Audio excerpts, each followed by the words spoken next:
कोई डेवलपर झोपड़ी धारकों के झोपड़ी के विरोध में कोई अत्याचार और अन्याय करेगा तो ये सुनील देवलकर उसके ईंट से ईंट बजा के रख देगा।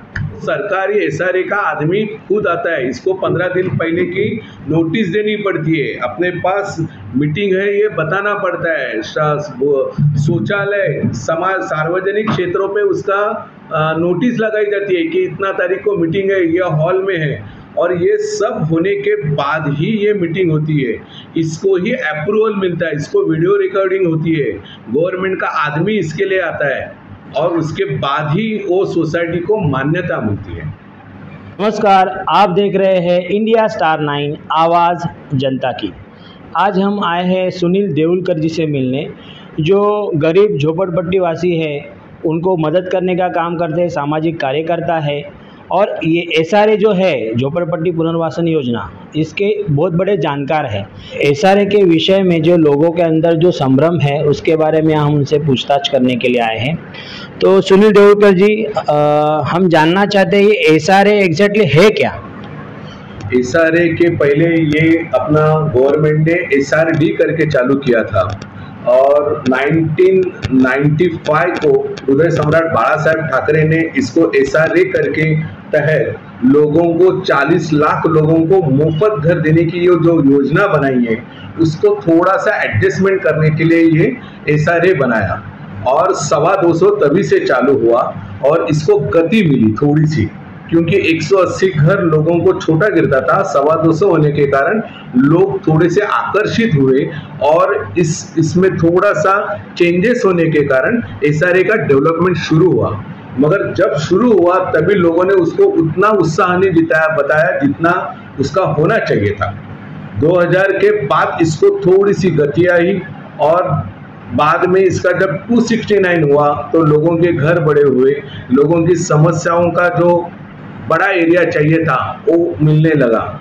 मगर उसके बाद एसआरए में बहुत से परिवर्तन आए, एसआरए में चेंजेस आए और उस चेंजेस में प्राइवेट लैंड, उसका फिर रिजर्वेशन, 2000 के बाद गार्डन रिजर्वेशन डेवलपमेंट रुक गया, उसके ऊपर ऑब्जेक्शन आया, कोर्ट ने उसे रुका दिया, उसके लिए गार्डन रिजर्वेशन वाले उसके बाद रुक गए और बाकी के जो लैंड थे, जो माड़ा है, बीएमसी है, बीएमसी का तब तक डिसाइड नहीं हुआ था कि एसआरए करना है तो किस तरह से करना चाहिए। 2008 में फिर बीएमसी लैंड का भी डिसाइड होके उसका डेवलपमेंट भी एसआरए का चालू हो गया। मगर आज जिस तरह से एसआरए जो चालू है उसमें राजनीतिक लोगों के अपने हस्तक्षेप बढ़ने के कारण और लालसा, डेवलपर को जो लालसा हुई है, मैं और भी लूंगा और लिया हुआ भी पूरा नहीं होता और भी लेने के इसमें सिर्फ एग्रीमेंट करके रख देते हैं, किसी का तोड़ के रख देते हैं। इसलिए आज मुंबई में सबसे बड़ी समस्या एसआरए की बन चुकी है।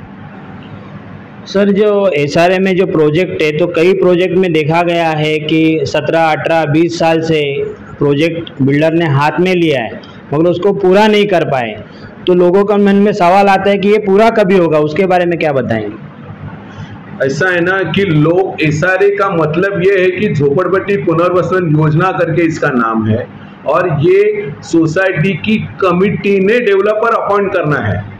मगर डेवलपर आज के तारीख में सोसाइटी को अपने साइड में लेके कुछ आमिष दिखा के उसको अपने बाजू में लेके डिवाइडेड रूल करता है और उसके बाद लोग, सोसाइटी और डेवलपर, ऐसे 3 डिवाइडेशन होने के कारण डेवलपमेंट में बहुत सी रुकावटें आज के तारीख में आई हुई है।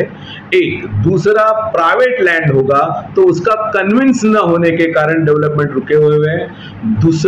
तीसरा इतना है कि डेवलपर लेने के लिए लिया जाता है मगर उसको लगने वाली आर्थिक जो साइड है, वो आर्थिक बाजू उसके पास पूरी न होने का कारण कोई प्रोजेक्ट रुके हुए हैं। कुछ तो कोर्ट में केस कचहरी चालू है कि ये लैंड हमारी है, वो दूसरा कर रहा है, ऐसे अनेक कारण हैं। मगर सोसाइटी के मेंबरों ने इसमें पूरा ध्यान देके डेवलपर की फाइनेंस साइड देख के ही उसको डेवलपर को अपॉइंट करना चाहिए, ऐसा मेरा कहना है। सर, बहुत अच्छी बात कही। एक मुद्दा है, गोरेगांव में एक मखवाना बिल्डर करके है, उसका प्रोजेक्ट है भगत सिंह नगर नंबर 2 में। तो हाल ही वो विषय हम लोग ने लिया था उनका कुछ सर्वे चल रहा था, तो स्थानिक जो बीजेपी का कार्यकर्ता वगैरह है उन्होंने वो सर्वे रोक दिया। तो उसका कारण ये था कि 18 साल से वो डेवलपर ने डेवलप करने के लिए और 18 साल से वो प्रोजेक्ट पूरा नहीं कर पाए, और उसके बीच में इन्होंने वहाँ पे सैंपल फ्लैट बना के जो है मतलब बिल्डिंग जो बेचना चालू किया, फ्लैट वगैरह सैंपल फ्लैट दिखा के उसके ऊपर कार्रवाई हुई, वो प्रशासन ने वो तोड़ दिया कि वो इलीगल था। उसके साथ उन्होंने वहाँ पे 26 जो घर है बनाने के लिए 26 घर तोड़े। अभी वो तोड़ने के लिए उनको परमिशन भी नहीं थी और उनको आज वो भाड़ा भी नहीं दे पा रहे, वो ऐसे ही बेचारे इधर उधर अपने पैसे से भाड़े पे रह रहे। तो ऐसी हालत में उन्होंने क्या करना चाहिए? एक तो घर कब तोड़ा जाता है एसआरए में ये समझ लेना बहुत जरूरी होता है। सोसाइटी अपने टेनेंट्स के साथ होना बहुत जरूरी होता है। और दूसरी बात, एलओआई आने के बाद पहला सर्वे होता है, आप लोग जीबीआर लेके डेवलपर अपॉइंट करते हैं, आर्किटेक्ट अपॉइंट करते हैं, वकील अपॉइंट करते हैं और बाद में वो डेवलपर अपना अपॉइंट होता है। सोसाइटी डेवलपर को लाती है, डेवलपर सोसाइटी से बहस नहीं कर सकती। और एक नियम है, पहला उसका सर्वे होता है, उसके बाद एनेक्सर 2 होता है, पात्र अपात्र में जाता है, जितने पात्र है उसका ही उसको एफएसआई मिलता है और बाद में एलओआई के बाद उनको तोड़ने को परमिशन मिलती है। नियम के अनुसार एलओआई के पहले कोई भी स्लम में घर तोड़ा नहीं जा सकता। अगर वो लैंड मकवाना की खुद की है तो फिर भी सोसाइटी का परमिशन लेना बहुत जरूरी है। जैसे अभी आपने बताया कि सोसाइटी का परमिशन लेना ज़रूरी है, और आपने अभी थोड़ी देर पहले कहा कि सोसाइटी और बिल्डर दोनों मिले हुए रहते, और वहाँ पे वैसी हालत है लोगों को आज के टाइम पे बहुत समस्या हो रही है, और छत्तीसगढ़ को भी समस्या हो रही है। और वो प्रोजेक्ट जो है कैंसिल हो गया, मतलब सरकार के तरफ से उसकी मान्यता रद्द की गई है, मगर फिर भी अभी वापस से वही जो सोसाइटी के लोग हैं जिन्होंने इसको आगे किया था बिल्डर को, वही लोग अभी और दूसरे बिल्डर को लेके वापस से सर्वे करने जा रहे हैं, तो उनको कैसे रोका जाएगा? देखो, ये अगर वही प्रोजेक्ट जो है जो कैंसिल हुआ था और वापस करने का उसका सबमिशन अगर हुआ है तो उसको वापस कोर्ट में जाके इसकी परमिशन मिलती है, मगर उसको एक कंडीशन है। वो कंडीशन ऐसी है कि इनका भाड़ा 1 साल का एडवांस में भरना चाहिए, जितना वो एसआरए करना चाहता है। जो पात्र हुए हैं उनका भाड़ा एडवांस में भरने के बाद ही इन लोग को एसआरए परमिशन देती है। तो वो देखना बहुत जरूरी है कि वो दिया है क्या, लैंड ओनर ये है तो इसकी प्रॉपर्टी चेक हुई है क्या, ये सब देखना सोसाइटी का काम है। वो देखे बिना आप उसमें आगे मैं कुछ कहना उचित नहीं रहेगा। हाँ, तो ये जो अभी प्रोजेक्ट चल रहा है, अभी हाल ही में जैसे मैंने आपसे बात छेड़ी कि कलेक्टर के लोग सर्वे के आए तो कुछ लोगों ने उनको रोका, तो कौन से हालात में हम कलेक्टर को सर्वे को रोक सकते हैं? मतलब स्थानिक लोगों ने उस दिन रोक दिया, फिर से वो लोग आए, उन्होंने पुलिस प्रोटेक्शन लेके वापस से सर्वे किया। तो अगर मेरी सोसाइटी है तो मुझे अगर उसको रोकना है, मेरा सर्वे नहीं करना है, या कोई लैंड ओनर है उसको अपना सर्वे नहीं कराना है, तो वो कैसे किया जा सकता है, क्या करेंगे उसके? अगर लैंड ओनर इसके विरोध में है और सोसाइटी भी नहीं चाहती है तो एसआरए को एक लेटर लिखना चाहिए कि हमारा ये एसआरए यहाँ पर अनलीगल प्रोसीजर से किया जा रहा है, तो उसको रोक लिया जाए करके। तो और वो कॉपी उसकी पुलिस स्टेशन में दी गई तो पुलिस स्टेशन इसको सिक्योरिटी देती नहीं है और ये प्रोजेक्ट नहीं हो सकता। तो अभी मैं ये जानना चाहूँगा सर कि अभी जो वहाँ के जो लोग हैं वो संभ्रमित हैं, 18 साल से प्रोजेक्ट नहीं हुआ है, आगे क्या होने वाला उनको मालूम नहीं। सोसाइटी जो बिल्डर की थी वो आज भी उनको गुमराह कर रही है। तो आप क्या कहेंगे उन लोगों को कि आप ये चीज़ के साथ कैसे लड़े? एसआरए के पास, सीओ के पास सभी सोसाइटी के पदाधिकारी मिलकर एक मीटिंग लेनी चाहिए। हमारे यहाँ पर गए 18 साल से डेवलप नहीं हुआ, वही डेवलपर वापस करने को हमारे पास आ रहा है, तो हम उसके साथ करें क्या करके, क्योंकि कुछ नियमों को पालन करके अगर वो रिटर्न आता है, लैंड ओनर अगर वो है तो पहला अधिकार उसका डेवलपमेंट का है। उसके लिए आपको उसका चेक करना पड़ेगा कि लैंड ओनर है क्या। अगर उसके बावजूद भी आपको शक आ रहा है तो सीओ के साथ आप एक मीटिंग लें और उसके बारे में पूरी पूछताछ करें। और कुछ नहीं सर, गोरेगांव में बहुत जगह ये SRA के प्रोजेक्ट चल रहे हैं, कहाँ कहीं पे रुके हुए, तो आप तो घूमते रहते हैं, आप जगह जगह पे लोगों को मदद करते, तो और भी कई ऐसे झोपड़े टूटे हुए, ऐसा कुछ प्रॉब्लम है लोगों को, उसके बारे में कुछ बताएंगे?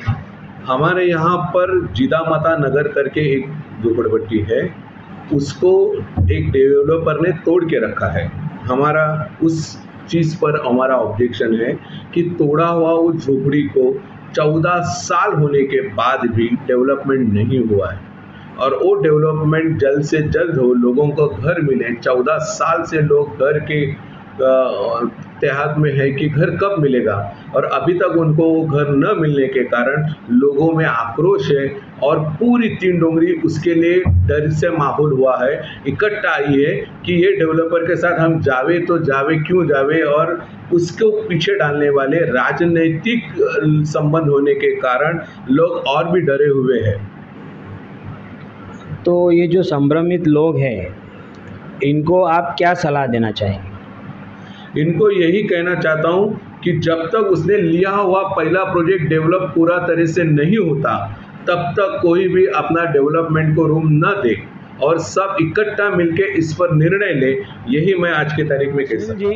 ये जो सोसाइटी की जो मीटिंग लगती है, जैसे बिल्डर सोसाइटी बनाता है, हर टाइम पे सोसाइटी बिल्डर के फेवर में रहती है, जो पब्लिक की बनी हुई रहती है, तो ऐसे जो सोसाइटी बनती है उसकी प्रोसीजर क्या है, किस तरह से वो पूरा मतलब झोपड़पट्टी की सोसाइटी बन के फिर बिल्डर को अप्रोच करती है, कैसा क्या होता है? उसका प्रोसीजर ऐसा है कि एक प्रपोज सोसाइटी बनाई जाती है, और ये प्रपोज सोसाइटी के सदस्य, समझो 500 झोपड़े हैं, तो 500 सदस्य में से 75% अगर लोग उपस्थित होते हैं उस मीटिंग में, उसके बाद उसमें चयन किया जाता है प्रपोज सोसाइटी करके।